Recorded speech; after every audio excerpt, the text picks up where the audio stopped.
네, 여러분 이렇게 평일날 이렇게 많이 들어오셨어요. 네, 식사는 하셨어요? 네, 어, 이렇게 평일날 이렇게 모이기가 쉽지가 않은데 뭐 수요일도 아니고 금요철야도 아니고 주일은 더더욱 아니고 이렇게 평일에 여러분들이 함께 이 자리에 모여서 뜨겁게 예배하고 기도하는 모습을 보면서 얼마나 감동이 되고 도전이 되었는지 모르겠습니다. 문득 아까도 저의 간단한 소개를 해주셨지만 저는 예수전도단이라고 하는 이 선교단체에서 오랜 시간 동안 사역을 해왔었습니다. 그것도 이제 화요 모임이라고 하는 모임을 섬겨왔었는데 화요 모임이 꼭 이렇게 시작을 했었던 것 같습니다. 그 오디온 목사님 자택에서 나라와 민족과 열방을 위해서 온 마음을 쏟아서 예배하고 중보하고 하는 무리들이 그냥 삼삼오오 모여서 함께 기도하고 또 경배하고 그러다 보니까 그 집에 그분들이 더 이상 이렇게 담아낼 수가 없어서 더 넓은 장소를 찾다가 나중에는 이렇게 수를 헤아릴 수 없을 만큼의 많은 하나님의 사람이 모여서 하나님을 경배하는 그런 모임이 되었습니다. 근데 이 예배 모임이 시작치고는 과할 만큼 많이 모이셨는데요. 여러분들, 예, 여러분들 아마도 하나님께서 너무너무 사랑하시고 또 여러분 가운데 복 주시기 위해서 이 자리 불러주신 줄 믿습니다. 분명히 이 모임이 주님의 마음을 추수 때 얼음 냉수처럼 시원케 해드릴 수만 있다면 계속해서 하나님께서 우리가 모임을 확장하려고 하고 이 모임이 더 부흥케 되어지는 것, 사실 그게 목적은 아니잖아요. 주님을 영화롭게 하고 그분을 높여드리고 그분의 다스리심을 선포하고 주님의 나라가 우리의 삶 가운데 또 이 땅 가운데 임하는 것을 보기 위함인 것이죠. 우리가 그냥 주님만 바라고 주님의 뜻을 이루어드린 것이 전부인데 때로는 내가 한 게 아무것도 없는데도 불구하고 주님이 놀랍도록 일하시는 것들을 보게 됩니다. 저는요, 이 모임을 통해서 하나님의 일하심을 모든 이들이 목도할 수 있기를 소원합니다. 그래서 개인의 삶에 여러 가지 문제를 지고 나왔을지라도 또한 이 나라가 지금 얼마나 혼란스럽습니까? 그럼에도 불구하고 우리가 뭔가 바깥으로 나아가서 외치고 이런 것들도 어쩌면 중요할 수 있겠지만 그 무엇보다도 더욱 중요한 것은 하나님이 이 나라를 어떻게 변화시키길 원하시는지, 하나님께서 이 나라의 파운데이션을 어떻게 새롭게 기경할 것인지 하나님의 뜻을 헤아리고 우리가 그분께 초점을 맞추고 그 뜻을 하나하나 예배하면서 이루어드리기 시작할 때에 하나님께서는 여러분의 기도를, 여러분의 통곡을 듣고 놀랍도록 응답하여 주실 줄 믿습니다. 바로 이 자리가 그런 자리가 되기를 소원합니다. 우리 한번 좌에 계신 분에게 믿음으로 서로 그렇게 인사해 보시겠습니까? 주님이 당신의 기도에 응답하십니다. 여러분 믿으십니까? 네, 주님이 우리의 기도에 응답하여 주시는 줄 믿습니다. 오늘 여러분과 함께 나누고 싶은 말씀은 시편 146편 1절에서 2절까지의 말씀입니다. 혹시 자막이 없으면 제가 있으면 함께 읽도록 하겠습니다. 다 함께 시작. 할렐루야, 내 영혼아 여호와를 찬양하라. 나의 생전에 여호와를 찬양하며 나의 평생에 내 하나님을 찬송하리로다. 아멘, 아멘. 제가 여기 DTS의 강의를 종종 오는데 그때도 한번 잠깐 언급했었던 것 같아요. 제가 해외에 나가 보면은요 깜짝깜짝 놀랄 때가 많이 있습니다. 그건 다름 아니라 우리가 그냥 뉴스를 통해서 듣던 한류 열풍이 이 정도란 말인가? 그런 생각이 드는 거예요. 가는 곳곳마다 사람들이 한국 사람들을 따라하는 거예요. 한국의 케이팝이 흘러나오고 한국의 옷차림이나 한국의 케이푸드 음식들 있잖아요. 이 사람들이 이 한국의 이런 맛을 도대체 알기나 할까 싶은데 그것을 막 즐기면서 막 매운 것까지 막 먹으면서 그런 모습을 보면 사실 깜짝깜짝 놀랍니다. 정말 좋아서 이런 걸까 싶은데 이 사람들이 너무 좋대요. 아마도 우리나라에서 나오는 그 모든 것들이 이 사람들이 느끼기에는 다 좋게 느껴지는 것 같아요. 그러다 보니까요, 최근 들어서는 제가 이제 동남아의 공산권에 있는 나라, 이렇게 나라를 지금 지목해서 말씀드릴 수 없는 걸 양해 부탁드립니다. 공산권에 있는 나라에도 가보니까요, 그 나라들이 그냥 꽉꽉 막혀 있을 것 같은데 웬걸요, 한류 열풍으로 어마어마합니다. 근데 사실은 더욱이 놀라운 것은요, K-팝, 뭐 K-드라마, K-뷰티, 뭐 우리나라의 의상들 이런 거는 그렇다 치지만 여러분, K-월십의 바람까지도 불고 있어요. 한국의 예배를 고스란히 따라하는 거예요. 한국의 예배를 고스란히 흉내내더라는 것입니다. 솔직히 깜짝 놀랐습니다. 그래서 한국 사람들이 부르는 찬양, 그리고 또 한국어로 만들어진 그런 노래들을 그들의 언어로 번안해가지고 부르기까지 하는 것들을 보았었어요. 놀랍지 않습니까? 그 모습을 보면서 너무너무 감격스럽기도 하고, 와, 하나님이 한국을 통해서 이렇게까지 온 열방 가운데 영향력을 나타내 주시는구나, 그러면서 감사한 마음이 들었었습니다.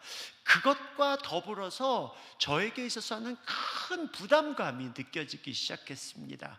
왜냐하면은 그 사람들이 한국 것이라고 한다면 다 좋아하다 보니까 한국 사람들이 하는 신앙생활, 한국 사람들이 하는 찬양의 모습, 한국 사람들의 찬양의 내용들을 담아서 고스란히 따라하는데, 때로는 제가 한국 안에서 예배를 오랜 시간 동안 인도하고 있지만 이건 좀 아닌데, 이거는 좀 개선이 됐으면 좋겠는데, 그런 것들까지도 다 똑같이 답습해가지고 그것을 고스란히 영향을 받는 것을 보면서 정말 심각한 책임감을 느꼈습니다. 그래서 사실은 저와 여러분이 이 자리에서 하나님을 높이고 예배하는 이것이요, 사실 우리만으로만 국한되어질 것 같은데 안 그렇더라는 거예요. 앞으로도 이 화요 예배가 어쩌면 하나님께서 날마다 은혜를 배가시켜 주셔서 많은 사람들이 더 많이 하나님 앞에 나와 예배하고 같이 기도하고, 그러다 보면은 수를 헤아릴 수 없을 만큼 많은 사람들이 함께 예배하고 실제적으로 온 세계에 영향력을 미칠 수 있는 그런 예배 모임, 그런 기도 모임으로 자리할 수도 있다라고 하는 것입니다. 그래서 여러분, 여기 그냥 이 한쪽 귀퉁이에서 이 늦은 저녁에 드리는 예배가 뭐가 대수롭다고 여러분 그렇게 생각하지 마시기 바랍니다. 하나님 앞에 간구하는 그 모든 일들마다 하나님이 역사하시고 여러분의 간구를 들으시고 우리의 삶을, 이 땅을 회복시키실 뿐만 아니라 온 민족과 열방까지도 변화시키시는 하나님의 권능의 역사가 나타나게 될 줄 믿습니다. 그렇기 때문에 저는 오늘 저는 이제 예배를 여러분과 많이 이야기하는데요, 오늘 시간이 많지 않기 때문에 여러분과 함께 할 수 있는 어떤 내용이 좋을까 고민하고 기도하다가, 그렇다라고 한다면 하나님이 우리를 부르신 그 본질에 대해서 한 번 더 기억했으면 좋겠다, 그런 마음이 들었습니다. 그래서 여러분들에게 질문을 드린다라고 한다면, 하나님께서 저와 여러분을 왜 지으셨습니까? 성경 말씀에 보니까 저와 여러분을 왜 지었다라고 말씀하고 계시죠? 이사야서 43장 21절 말씀에 보면은, 이 백성은 내가 나를 위하여 지었나니?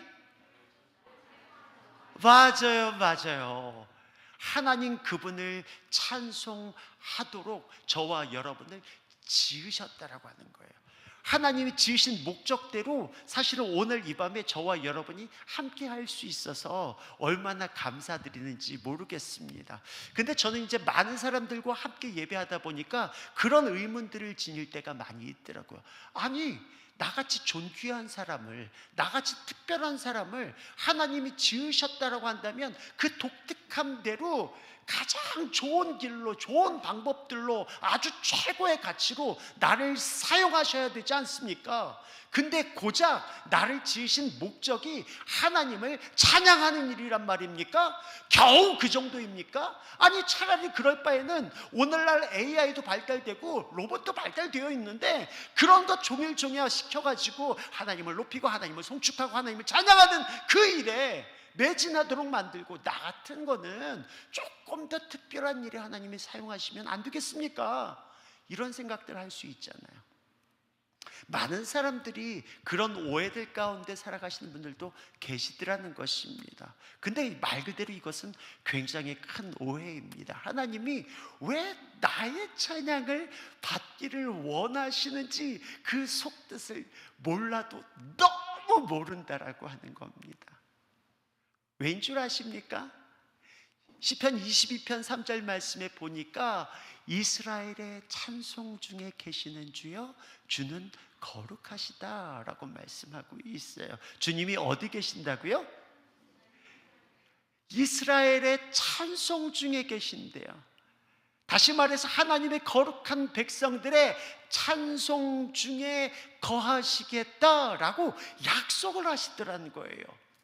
다른 곳에 하나님이 임재하신다라고 하는 것이 아니라 콕 집어서 이스라엘의 찬송 중에 계시겠다, 거하시겠다, 그 원어를 살펴보니까요, 그것을 집으로 삼겠다, 나의 보좌로 삼겠다, 그런 의미를 갖고 있어요. 다시 말해서 우리는 많은 경우에 있어서 우리가 주님을 높이고 찬양하면은, 아, 주님이 그 찬양을 들으시는구나, 아, 나의 찬양을 기뻐하시는구나, 아, 우리 인도자 이 간사님 목소리는 되게 좋던데 저 정도면 10점 만점이고, 그러면 내가 듣기에는 저분은 6.5, 3.3, 2.2 뭐 그러면서 주님이 우리의 찬양을 들으면서 평가하시는 분으로 여러분들은 혹시 생각할 수도 있어요. 그럼 노래 잘하시는 분들만 하나님이 기뻐하시겠습니까? 여러분, 우리의 찬양은 그 자체가 하나님의 보좌가 된다라고 하는 거예요. 하나님이 거처하시는 집이 된다라고 하는 거예요. 하나님이 우리를 찬양하는 사람들로 불러주신 목적이 여기 있는 것입니다.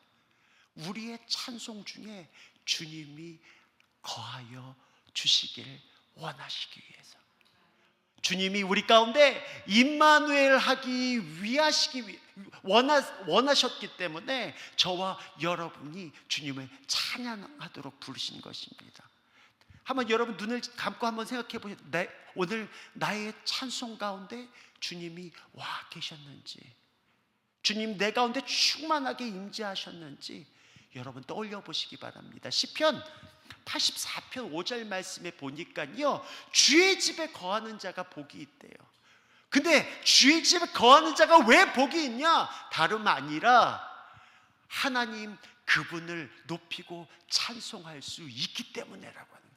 여러분이 하나님을 찬송할 수 있는 것은 복입니다. 여러분, 그것이 복입니다. 우리가 이렇게 찬송가를 부르지 않습니까? 복의 근원 강림하사 찬송하게 하소서.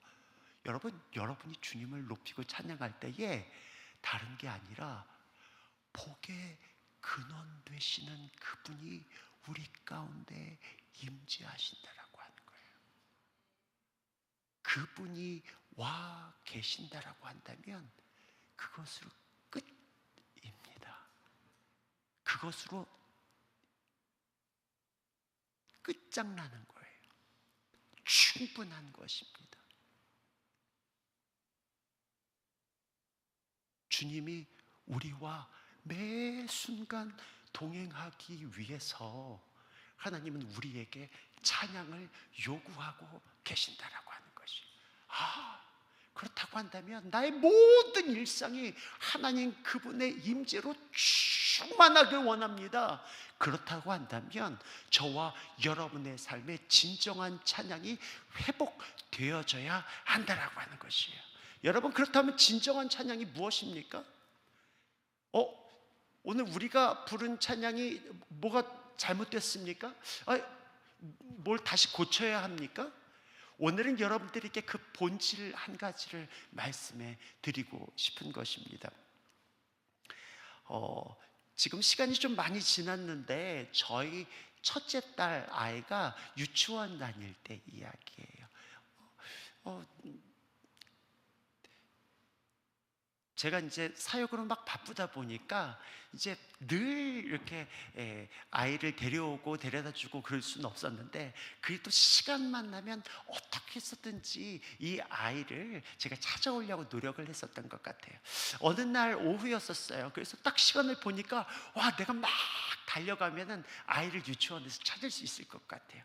그래가지고 막 유치원으로 달려가서 차를 이제 주차장에 딱 파킹을 해놓고, 그리고선 거기서 보니까 아직 수업이 끝나지가 않았어요. 잠시 후에 거기서 띵동 땡동 종이 울리는 거예요. 그러면서 아이들이 우르르 막 쏟아져 나옵니다. 근데 여러분 아시죠? 우리 아이는 좀 특별합니다. 딱 보니까 제 딸 아이가 저기서 딱 나오는데 해같이 빛나요. 여기 후광이 비치죠? 우리 아이에게는 그렇습니다. 여러분들도 아마 겪어보셨겠지만 쫙 찬란하게 빛나는 우리 아이의 모습이 쫙 보이는 거예요. 그래가지고 제가 손을 흔들면서 누구야? 막 그랬더니 제 딸 아이가 룰루랄루 나가다가 저 눈이 딱 맞췄어요. 잠시 후에 저한테 확 달려올 줄 알았는데 갑자기 아빠. 그러더니 갑자기 뒤로 돌아가서 뛰기 시작하는 거예요. 이게 무슨 일이지? 깜짝 놀랐습니다. 잠시 후에 봤더니 교실 안으로 들어가서 자기 친구들을 우르르 데리고 나오면서 저를 향해 손짓하는 거야. 얘들아, 저분이 우리 아빠야. 얘들아, 저분이 우리 아빠야. 전 그 단 한마디에 무슨 전기에 감전된 것 같았었어요. 얘들아, 저분이 우리 아빠야. 그 짧은 한마디죠. 그 한마디 안에 내 딸이 나를 이렇게 좋아하는구나. 내 딸이 나를 이렇게 자랑스러워하는구나. 그런 것들을 그냥 한마디에 느낄 수가 있었어요. 그리고 나서는 막 저한테 달려오더니 차문을 딱 열고선 제 팔을 와닥 앉는 거예요. 그러면서 아빠 바쁘신데 어떻게 왔어요? 그리고 너 보고 싶어서 왔지. 그랬더니 아자. 그러더니 차문을 탁 닫더니 갑자기 내려가지고 뒷문을 여는 거예요. 그랬더니 얘들아 다 타. 오늘 우리 아빠가 너희들 다 태워다 줄 거야. 전 그런 약속한 적 없습니다. 아시죠? 애들 하나하나 데려다 주려면은 일일이 전화해가지고 부모님들한테 허락을 받아야 돼요. 그럼에도 불구하고 제가 그 수고를 했지 않습니다. 다 전화가 예 안녕하세요. 네, 예 맞습니다. 제가 좀 데려다 드릴게요. 예 감사합니다. 그래서 그 아이들 다 집에다 데려다 주었어요. 힘겨웠겠죠. 그 하루가 무지 고됐겠죠.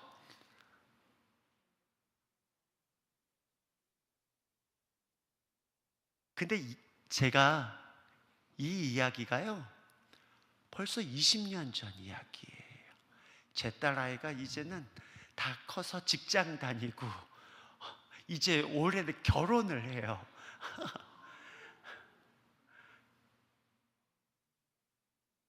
엄청난 긴 시간이 지났음에도 불구하고 이 장면이 그냥 눈앞에 여전히 그려지는 거예요. 긴 세월이 지나도 내 딸 아이가 저를 향해 손짓하며 얘들아 저분이 우리 아빠야. 여러분 이게 찬양인 것이에요. 거창한 그 어떤 것이 아니라 하나님 그분을 자랑스러워하는 거예요. 하나님 그분을 즐거워하는 거예요. 하나님 그분으로 충분해하는 것입니다. 주님 한 분이면 만족해야 하는 것입니다. 막 뭔가를 꾸며서 할 필요도 없어요. 그냥 그분을 자랑하는 거예요. 그래서 내가 정말 주님을 사랑하고 주님을 찬양하는 사람이라고 한다면 주변 사람들 다 아는 거예요. 왜요? 나도 모르게 그 주님을 자랑하기 때문에 그런 거예요. 우리는 많은 경우에 있어서 찬양이 노래에만 국한된다고 생각을 해요. 아니요, 그것을 뛰어넘어 여러분의 삶에서 끊임없이 흘러나오는 간증, 감사, 이 모든 것이 주님을 향한 노래요, 주님을 향한 고백이요, 주님을 향한 찬양이라고 하는 것입니다. 저와 여러분의 삶에 이것이 바로 이러한 찬양이, 이 본질이 우리 안에서 회복되기 시작한다라고 한다면 주님이 여러분의 삶 속에 날마다 충만하게 임재하시고 하나님의 역사가 매 순간 여러분을 통해 나타나게 될 줄 믿습니다. 근데 요즘 같은 경우 제가 많은 젊은이들과 함께 예배하다 보니까 조금은 이 찬양의 방향이 뭐가 좀 어색한 것 같아요. 찬양이라고는 불려지는 것 같은데 부르면 부를수록 하나님 그분이 보여지고 그분을 자랑하게 만들고 그분을 높여드리고 그분을 즐거워하는 것이 아니라 부르면 부를수록 나 자신을 바라보게 만드는 찬양들이 오늘날 허다하더라는 거예요. 여러분, 엄밀한 의미에서는요, 찬양은 부르면 부를수록 주님이 선명해져야 하는 거예요. 부르면 부를수록 그분으로 충만해져야 하는 거예요. 근데 오늘날 많은 예배자들이 쇼핑하듯이 나 중심적인 거예요. 내가 원하면, 내가 즐거우면 그 찬양을, 그 예배를 선택하기도 하고 내 감정이 그렇지 않다라고 한다면 하기 싫으면 안 하는 거예요. 여러분, 그렇지만 하나님 그분을 찬양한다라고 하는 것은 내 감정을 뛰어넘는 행위라고 하는 것입니다. 그래서 제가 여러분들에게 이 찬양이 노래에만 국한되어지는 것이 아니라고 말씀을 드리는 것입니다. 우리의 평생의 삶이 항상 즐겁고 기쁘고 감격스럽고, 물론 그런 순간으로 가득가득하면 좋겠죠. 그렇지만 때로는 우리가 감당할 수 없는 어려운 시련과 역경이 찾아올 때도 있다라고 하는 것이에요. 그 시간은 우리의 인생에서 주님을 높이는 것은 건너뛰는 시간입니까? 아니요. 시편 기자가 고백한 것처럼 나의 평생의 주님을 찬양할 것이다. 나의 모든 순간이 주님을 향한 찬양으로 가득 채워질 때에, 여러분, 시편 23편 우리가 줄줄줄 외잖아요. 여호와는 나의 목자시니 내가 부족함이 없으리로다. 왜 부족함이 없는 줄 아십니까? 그가 나를 푸른 초장으로 쉴 만한 물가로 인도해 주시기 때문이기도 하지만, 내가 사망의 음침한 골짜기를 다닐지라도 해를 두려워하지 않을 것은 주께서 나와 함께 하심이라. 주의 지팡이와 막대기가 나를 안위하시나이다. 이 간증은 무엇입니까? 내가 어려움이 없다라고 하는 것이 아닙니다. 깊은 수렁 가운데 빠져들 때도 있다라고 하는 거예요. 그럼에도 불구하고 주님이 나와 함께 하신다라고 한다면 원수의 목전에서 상을 베푸시는 하나님이 내 하나님이라고 하는 거예요.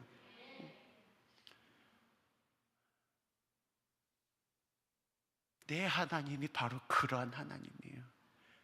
그렇기 때문에 내가 깊은 수렁에 있어도 주님을 찬양하는 것입니다. 우리는 많은 경우에 있어서 내가 깊은 수렁에 빠져 있으면은 내 신세 한탄하는 것이 내가 주님 앞에 찬양인 줄 알아요. 물론 때로는 그런 고백들이 흘러나올 때도 있어요. 오늘날 근데 대부분 많은 찬양의 고백들이 그런 쪽으로만 맞춰지다 보니까 저는 조금은 걱정이 되기도 합니다. 여러분, 그렇지만은 그런 찬양들 들으시기 바랍니다. 제가 작년에 우리나라에서 사람들이 제일로 많이 듣고 제일 좋아했었던 CCM을 찾아봤었어요. 차트 1위가 어떤 곡인 줄 아십니까? 차트 1위가 혼자 걷지 않을 거예요 라고 하는 노래였었어요. 한번 가사를 한번 읽어드릴게요. 한 번만 이렇게 들어보세요. 그대 폭풍 속을 걷고 있을 때, 비바람을 마주해야 할 때, 불빛조차 보이지 않아도 그대 혼자 걷지 않을 거예요. 두려움 앞에서 하늘을 보아요. 외로운 그대여 걱정 마요. 꿈꾸는 그 길을 또 걷고 걸어요. 그대 혼자 걷지 않을 거예요. 외로움과 낙담 가운데 있는 사람들에게 되게 위로가 되는 노래겠죠. 네, 이런 노래들 여러분 그냥 운전을 하시거나 또한 여러분들 뭐 일을 하시거나 아니면 힘들고 그럴 때 여러분 많이 들으시기 바랍니다. 네, 좋은 찬양입니다. 보통 근데 여러분 제가 왜 CCM 차트에서 이런 곡 1위라고 여러분들에게 규정지어서 설명을 했냐면요, 사실은 CCM을 하나님을 예배하는 곡으로 규정하고 있지는 않아요. CCM이라고 하는 그 표현이 Contemporary Christian Music이에요. 현대 기독교 음악인 것입니다. 다시 말해서 현대 기독교 대중가요와 같이 믿는 사람들이 언제든지 즐겨 듣고 은혜를 누리고, 또 믿지 않는 사람들도 와, 이 노래 되게 감동이 됐는데, 야, 이 노래 좀 들어봐, 이걸 통해서 이 교회의 문턱을 넘기가 쉽지 않은데 감사하게도 이런 노래를 통해서 주님 앞에 돌아오는 일들이 종종 있더라는 것입니다. 여러분, 이런 노래들이 그렇게 많이 사용됐으면 좋겠어요. 여러분, 근데 CCM이 언제 시작된 줄 아십니까? 미국에서 1960년대, 70년대에 생겼어요. 그때 막 이제 베트남 전쟁이 있고 막 그러면서 사람들 안에 소망을 잃어버리는 거예요. 그래가지고 여러분, 히피 문화 아시죠? 사람들이 술과 마약과 그리고 음란함과 이런 것들로 그냥 젊은 생을 다 그렇게 보내고 있는 거예요. 그때 갈보리 채플의 척 스미스 목사님이라고 하시는 분이, 야, 이렇게 방관하고 교회가 놔둬서는 안 되겠다 하고 그때부터 그들을 주님께로 인도하기 위하여서 CCM을 제작해서 부르기 시작했어요. 오늘날 여러분들이 이해하기 쉽게 생각한다면 우리가 보통 포크송 중에 비바람이 치던 바다 잔잔해져 오면 그대 오늘 오시려나 저 바다 건너서, 이런 좋은 노래의 가사를 바꿔서 나를 사랑하는 주님 나를 위해 죽으시고 부활 승천하시어서 나의 주가 되셨네, 이런 고백들로 바꿔서 부르고, 나도 모르게 그렇게 듣고 나도 모르게 그렇게 흥얼거리다 보니까 주님을 알고자 하는 갈망들이 생겨서 그 히피였던 친구들이 주님 앞에 돌아오는 일들이 일어나기 시작했다라고 하는 거예요. 이때 사용된 노래가 CCM입니다. 그래서 여러분, 일상에서 여러분 이런 노래 많이 들으시고 은혜도 받으시고, 또 주변 사람들에게도 이런 것들 통해서 믿지 않는 사람들이 주님 앞에 나올 수 있는 어떤 가교적인 역할들이 되었으면 좋겠습니다. 근데 여기에서 근데 머물러 있어서는 안 되기 때문에 이걸 설명한 것입니다. 우리가 이런 듣고 누리는 음악을 뛰어넘어서 하나님 그분에게 포커스하는 찬양들이 우리의 삶에서 회복되어져야 돼요. 저와 여러분의 삶 가운데서 요즘 계속 입술을 통해서 흥얼거려지고 불려지는 찬양이 어떤 노래가 있습니까? 내가 요즘 무슨 노래 부르지? 트로트 말고요. 어떤 노래가 막 흥얼거립니까? 때로는요, 그 고백이 여러분의 영적인 상태일 수 있어요. 내가 어렵고 힘들고 그러다 보면은 내 신세 한탄하는 노래들, 그러다 보니까 찬양도 주로 그런 것들을 나에게 위로가 되는, 나에게 격려가 되는, 주르르 흐르는 눈물을 닦아줄 수 있는 그런 노래들을 우리 스스로가 찾게 되기도 합니다. 그런데 여러분, 제가 여러분들에게 이 모임을 통해서 제가 여러분들이 제안을 드린다라고 한다면, 여러분, 찬양의 본질이 다시금 회복되어질 수 있는 은혜가 되었으면 좋겠어요. 아까 말씀드렸죠? 찬양이 뭐라고요? 그분을 자랑하는 거예요. 이것만 기억하시기 바랍니다. 아, 찬양은 그분을 자랑하는 거구나. 그분을 높이는 거구나. 그래서 부르면 부를수록 그분이 보여지는 거구나. 저는요, 이 모임이 그런 모임이 됐으면 좋겠어요. 그래서 왜 이제 제가 예수원도단 선배 예배 사역자 중에 한 분이 고영원 선교사님이라고 계세요. 그분의 주옥 같은 많은 찬양들이 있는데 그 중에서 내는 주의 영광을 보내라고 하는 찬양이 있어요. 내는 주의 영광을 보내, 찬송 가운데 서신 주님, 주님의 얼굴은 온 세상 향하네. 여러분, 여러분이 주님을 높이고 경배하면서 그분의 시선에 포커스 해보신 적이 있습니까? 그분의 얼굴이 어디를 향하고 계시는 줄 여러분 보신 적 있습니까? 그분의 심장이 어디를 향해 뛰고 계시는 줄 여러분 경험해 보셨습니까? 그분의 눈물이 어디에 떨어지고 있는지 여러분 거기에 관심을 가져보셨습니까? 진정한 찬양이 나의 삶에서 회복이 되면 그분께 관심이 가게 돼 있어요. 그분께 나의 삶의 무게중심이 옮겨져 가게 되는 거예요. 맞아요. 여전히 저희는 먹고 살기 힘들고 내 앞에 당면한 커다란 문제들이 많이 있어요. 그래서 계속 문제만 묵상하다 보면은 찬양 중에도 그런 찬양이 있죠. 그게 왜곡되어서 문제가 산 같아서 이렇게 바뀌어지는 게 생겨요.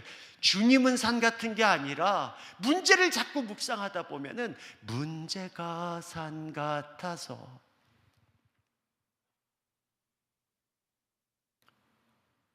저와 여러분뿐만 아니라 아무리 믿음 좋고 신앙생활 잘하는 분들 누구나에게도 동일하게 어려움들이 있어요. 그러나 여러분, 누구에게 삶의 무게중심을 옮길 것인가? 그것은 여러분의 인생의 판도를 바꿔놓아요. 저는 이전에 하나님께서 화요모임 가운데 주셨던 놀라운 부흥을 맛보았었던 사람입니다. 근데 그때 저와 함께 섬겼던 사람들이 특출하거나 대단하거나 뭔가 자랑할 만한 그런 사람들이 한 사람도 없었어요. 저를 비롯해서 모든 사람들이 참 별 볼 일 없는 사람들인데 왜 이렇게 하나님이 부흥을 주시죠? 어느 정도에서 썼냐면은 위아래층 합쳐서 4,000자석이나 되는 그런 교회당인데 이 통로나 이런 데까지도 사람이 너무 들어차가지고 그래서 손을 들고 찬양하고 싶은데 너무 빼곡하게 차 있어서 손을 들 수 없을 만큼 하나님이 사람들을 불러주시는 거예요. 이게 누군가의 인위적인 방법으로 가능한 겁니까? 이것을 무슨 사업 수완으로 만들어가지고 해놓은 일입니까? 아무도 정말 프로페셔널한 사람들도 없고 보잘것도 없는 사람들인데 단 한 가지 있었어요. 그 한 가지는 주님의 마음을 시원케 해드리고 싶은 거예요.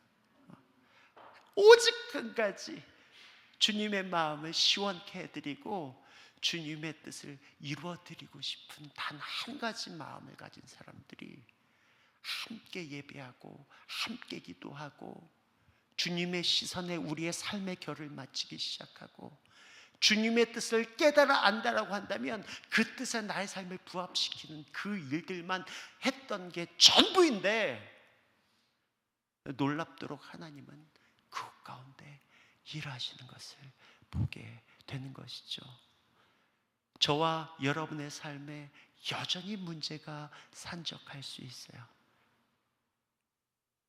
연약하기 때문에 거기에 우리의 시선을 빼앗기기가 쉽죠. 그럼에도 불구하고 이날 저녁에 여러분들에게 도전드리고 부탁드리는 것은, 여러분 저와 함께 우리의 시선을 주님께 고정하지 않으시겠습니까? 여러분의 삶 가운데 예배하고 있는 그 하나님이 어떤 분이신지, 그분이 얼마나 크고 놀라우신 분이신지, 얼마나 위대하신 분이신지, 전 이렇게 얼마 전에도 미국에 나가서 계속 많은 교회들을 다니면서 미국에 있는 그 현지 교회들을 방문했는데요, 두 가지 공통점이 있어요. 한 가지는요, 하나님을 높여드리는 찬양과 경배가 정말로 폭발적으로 일어나고 있는 거하고, 또 한 가지는요, 수요일이고 금요일이고 주일이고 토요일이고 교회에 모여서 말씀 앞에 성도들이 나오는 일들이었었어요. 말씀을 읽고 말씀을 공부하고 말씀대로 살아가려고 애쓰고 말씀을 묵상하고, 그것이 어느 누군가 한 사람만이 아니라 온 가족 단위로 그런 모습들을 봤어요. 우린 많은 경우에 있어서 미국 사회가 세속화되어 있고 썩어 문드러진 것 같고 황무하게 보이고, 미디어를 통해서 보면은 정말로 폐역하기 그지없을 것 같잖아요. 그런데도 불구하고 실제로 살아있는 교회들을 보면은요, 어마어마한 역동이 그곳 가운데서 움직이고 있어요. 하나님 그분을 알고자 힘쓰고 아는 만큼 하나님을 예배하고 하나님을 높이기 시작하는데, 하나님이 그것 가운데 놀라운 은혜를 부으셔서 계속해서 폭발적인 부흥의 역사들이 일어나고 있는 현장들을 제가 실제적으로 방문해서 경험하고 느끼고 며칠 전에 돌아왔어요. 저는 오늘 이 밤에 여기 있는 한 분 한 분의 삶 가운데 어떤 어려움 가운데 있을지라도 하나님 그분을 높여드릴 수 있는 저와 여러분이 되기를 소원합니다. 마지막으로 한 가지 이야기를 여러분께 드린다고 한다면, 제가 어느 날 이렇게 모르는 전화번호가 온 거예요. 잘 받지는 않는데 모르는 전화번호. 근데 이제 계속 오길래 받았더니, 아, 윤주영 목사님이시죠? 라고 하면서, 혹시 누구 자매 아십니까? 너무너무 잘한다고. 과거에 제가 화요 모임에서 사역을 할 때 함께 동역했었던 이 간사님이신데 저에게 한참 누님이신 분이신 거예요. 근데 잘 알지요. 그랬더니 네, 그분이 윤 목사님을 좀 보고 싶어 하세요. 근데 그 뉘앙스가 뭔가 좀 찜찜한 거예요. 그래서 제가 어디로 찾아가면 될까요? 봤더니 어디 병원이라는 거예요. 그래서 제 아내와 함께 불이 나게 막 찾아갔어요. 아니나 다를까 이분이 이 암으로 투병하시다가 이 말기에 계시는 거예요. 실질적으로 저하고는 한 3살 정도밖에 차이가 나지 않는 그런 누님이시는데, 저를 딱 보는 순간 눈동자가 막 반짝반짝 빛나면서 저를 향해서 주영 형제님, 주영 형제님 감사해요. 목소리도 제대로 나오지도 않는데 어쩌다가 이러냐고 그러면서 제가 묻는데 그냥 배시시 웃어요. 그러면서 저 너무 보고 싶었다고, 그러면서 하는 말이 다른 것이 아니었어요. 저 주영 형제님과 함께 주님을 높이고 싶어요. 이런 부탁할 거라고는 생각도 못했어요. 그래서 우리 함께 어떤 찬양할까요? 그 자매님 입술에서 저는 자기가 너무 힘들고 어려우니까 자기 신세 한탄할 만한 그런 노래들, 그런 찬양들도 있잖아요. 그런 거 이렇게 딱 부를 줄 알았는데, 송축해 내 영혼이여. 아까 우리가 같이 불렀었죠? 송축해 내 영혼이여. 송축해 내 영혼, 내 영혼아, 거룩하신 이름, 이전에 없었던 노래로 나 주님을 경배해. 이전에 없었던 노래로 나 주님을 경배해.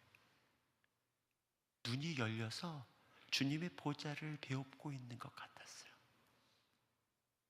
이 찬양을 몇십 번, 몇백 번을 불렀는지 몰라요. 그 병실에서. 송축해 내 영혼, 내 영혼아, 거룩하신.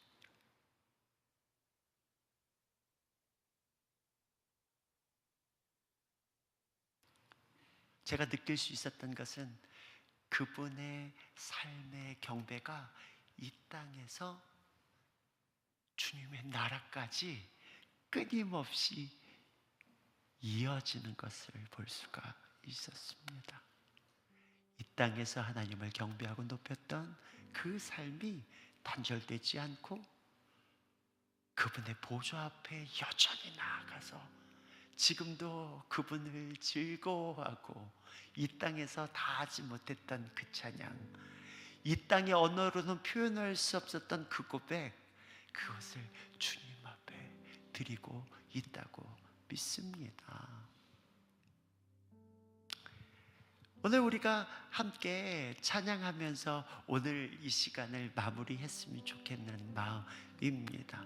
우리가 같이 찬양할 때에 혹시 여러분 비준비하신이라고 하는 찬양 아십니까?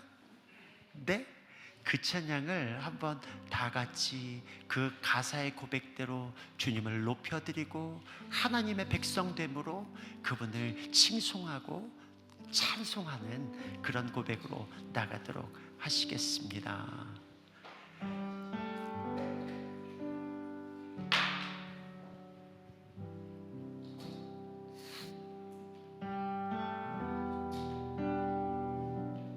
우리 함께 찬양할까요? 우리 주는 위대하며